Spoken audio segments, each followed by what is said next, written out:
श्रृंखला हम ले रहे हैं। गुणसूत्र की श्रृंखला में हम आगे के सोपान में चलते हैं। टॉपिक ले रही हूं लिंग सहलग्न वंशागति। इंग्लिश में हम इसे कहते हैं सेक्स लिंक्ड इनहेरिटेंस। इस घटना की खोज की है मॉर्गन साइंटिस्ट ने इन 1910 इन ड्रोसोफिला फ्लाई। ड्रोसोफिला की में जब इसकी खोज की गई, इसके पश्चात मनुष्य में अनेक प्रकार के लक्षण जो है वह लिंग सहलग्न वंशागति से संबंधित खोजे गए हैं। करीब मनुष्य में 200 से अधिक इसके एग्जाम्पल्स देखने को मिलते हैं।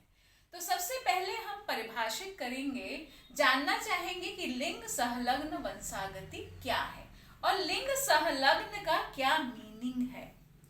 तो हमने देखा था कि मनुष्य में ही हम देखते हैं कि हमारे पास 46 क्रोमोसोम है। 2n इक्वल टू हमारे पास 23 के जो है वो 2 सेट हैं। टोटल 46 क्रोमोसोम में हमारे पास 44 ऑटोसोम हैं और 2 जो आप देख रहे हैं यहाँ पर लिंग गुणसूत्र है। महिला का जो जेनेटिक कॉन्स्टिट्यूशन है, जिसमें हम 46 गुणसूत्रों को यहाँ पर विभाजित करते हैं, 44 ऑटोसोम एंड XX यहाँ पर लिंग गुणसूत्र है। पुरुष में 44 ऑटोसोम बिल्कुल इसी तरह है और ये 2 X और Y जो हैं वह उसके लिंग गुणसूत्र हैं। प्रीवियस क्लासेस में हमने देखा है कि ये जो लिंग गुणसूत्र हैं, ये लिंग गुणसूत्र लिंग का निर्धारण करते हैं कि जनरेशन टू जनरेशन कौन सा चाइल्ड आएगा, मेल चाइल्ड आएगा कि फीमेल चाइल्ड आएगा। सो chromosomes are responsible for determining the sex in generation to generation। तो लिंग गुणसूत्र में जो जीन्स होते हैं एक निश्चित व्यवस्था में व्यवस्थित होते हैं जो कि लिंग निर्धारण से संबंधित होते हैं। लेकिन कभी कभी इन जो लिंग गुणसूत्र में जो जीन्स हैं जो लिंग का निर्धारण करते हैं, उनके साथ कुछ दूसरे जीन्स लिंक्ड हो जाते हैं। सहलग्न यानी साथ में लिंक्ड हो जाना, लिंक्ड हो जाते हैं, जो दैहिक कैरेक्टर के लिए रिस्पॉन्सिबल होते हैं, जो दैहिक लक्षणों का निर्धारण करते हैं। चूंकि ये लिंग गुणसूत्र में उपस्थित जीन के साथ लिंक्ड होते हैं, इसलिए इसे कहा गया है लिंग सहलग्न वंशागति। यानी जो इसके जो लक्षण होंगे, इन जीन्स के आपस में सहलग्नता के कारण जो प्रभाव उत्पन्न होगा, जो लक्षण उत्पन्न होंगे, वे पीढ़ी दर पीढ़ी स्थानांतरित होंगे, अर्थात उसकी वंशागति होगी। तो इसे हम कहते हैं जो जीन्स लिंक्ड हुए हैं X गुणसूत्र के ऊपर या Y गुणसूत्र के ऊपर सेक्स जीन्स के साथ, तो उसे हम कहते हैं, कौन से जीन्स कहेंगे? सेक्स लिंक्ड जीन्स हम कहते हैं। कौन से जीन्स कहेंगे? Sex linked genes. और इन लक्षणों को हम कहेंगे जो उत्पन्न होंगे लिंग सहलग्न लक्षण। और इन चूंकि इन लक्षणों की वंशागति होगी तो इसे हम कहेंगे लिंग सहलग्न वंशागति। तो ज्यादातर जो सेक्स लिंक्ड इनहेरिटेंस की जो घटना है वो X गुणसूत्रों में इस तरह का लिंकेज ज्यादा देखा जाता है और Y में ज्यादातर यह नहीं देखा जाता। कुछ ही लक्षण जो है वो Y में उपस्थित लिंकेज के कारण दिखाई देते हैं। तो Y में जो सेक्स लिंक्ड जीन्स उपस्थित होते हैं उसे हम हॉलैंड्रिक जीन्स कहते हैं। अब सेक्स लिंक्ड इनहेरिटेंस या लिंग सहलग्न वंशागति की क्या विशेषताएं हो सकती हैं? तो पहली विशेषता है कि यह जो लक्षण है वह पिता से पुत्र में कभी भी स्थानांतरित नहीं होता है। दूसरा है माता से ही ये जो सेक्स लिंक्ड जीन्स हैं और इसके जो कैरेक्टर हैं वह पुत्र एवं पुत्री में पहुंचते हैं। और तीसरा है जो लिंग सहलग्न जीन्स होते हैं अधिकांशतः अप्रभावी होते हैं। फोर्थ, इसका जो कैरेक्टर है इसमें ज्यादातर पुरुष ही इससे प्रभावित होते हैं, महिलाएं नहीं, जो कि उसका मुख्य मुख्य लक्षण कहलाता है। तो जो एक्स गुणसूत्र होते हैं, ज्यादातर जो रेसेसिव जीन्स हैं या सेक्स लिंक्ड जीन्स हैं वो एक्स गुणसूत्र में पाए जाते हैं।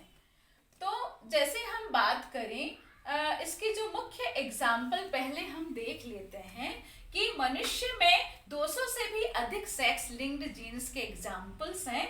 तो हीमोफीलिया है, वर्णांधता है, ऑप्टिक एट्रोफी है जिसमें ऑप्टिक जो नर्व है उससे रिलेटेड ये डिजीज है, मायोपिया है, शॉर्ट साइट जिसे हम कहते हैं, ज्वेनल ग्लूकोमा है, ज्वेनल मस्कुलर डिस्ट्रॉफी है, डिफेक्टिव आइरिस है, मीट्रल स्टेनोसिस है जो मीट्रल वाल्व से कनेक्टेड है, निस्टैग्मस है, बाल्डनेस या गंजापन की समस्या है, और हाइपरट्राइकोसिस जो है ये वाई में उपस्थित इसके जीन्स होते हैं, जिसके कारण जो मेल पुरुष जो होते हैं वह इससे प्रभावित होते हैं और उनके कानों में बालों का गुच्छा पाया जाता है। डिस्चिचिया है, एपिडर्मल सिस्ट है और एक थायोसिस है। ये सारी जो है लिंग संलग्न वंशागति के एग्जाम्पल्स हैं जो मनुष्य में पाए जाते हैं। अब मुख्य गुण पर हम बात करते हैं कि जो सेक्स लिंक्ड जीन्स होते हैं उनका जो प्रभाव है या सेक्स लिंक्ड कैरेक्टर जो है, इससे ज्यादातर महिलाएं जो है वह ग्रसित नहीं होती हैं।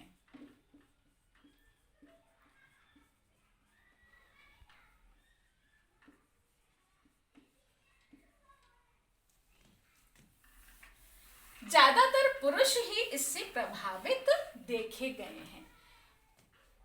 तो महिलाएं ग्रसित क्यों नहीं होती हैं और पुरुष ही ग्रसित क्यों होते हैं?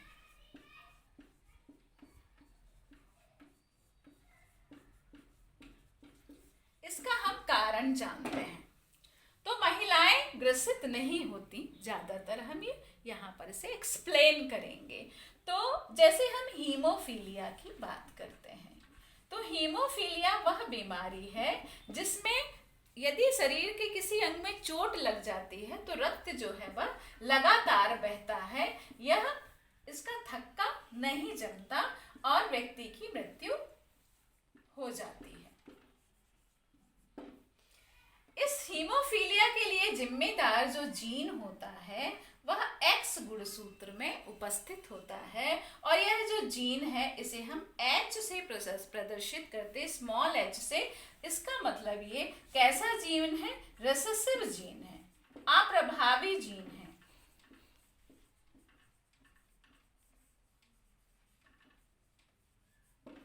तो महिलाएं जो है इससे अप्रभावी जीन से जो लक्षण उत्पन्न होगा उससे ये ज्यादा प्रभावित नहीं होती हैं, या इससे जो रोग उत्पन्न होगा जैसे हीमोफीलिया रोग इस अप्रभावी जीन जो कि एक्स गुणसूत्र में उपस्थित है इसके कारण होता है।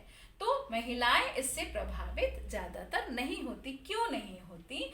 क्योंकि महिलाओं में 2 एक्स गुणसूत्र उपस्थित होते हैं। एक एक्स गुणसूत्र में जो इसका प्रभावी एलील है वह H जीन जो है, प्रभावी जीन एक्स गुणसूत्र में उपस्थित होता है, और जो दूसरा है अप्रभावी जो कि H है, जो कि हीमोफीलिया के लिए जिम्मेदार है, वह दूसरे एक्स में उपस्थित होता है। तो ये है प्रभावी और ये है अप्रभावी।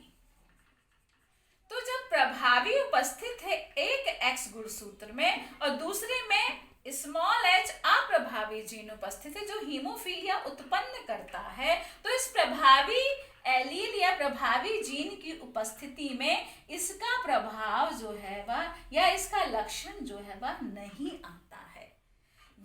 ये जो प्रभावी जीन है इसके लक्षण को छिपा देता है, उसे प्रकट नहीं होने देता है। इसीलिए इस अवस्था में जो फीमेल होगी, महिला होगी, जिसे हम हेटेरोजाइगस अवस्था कहते हैं,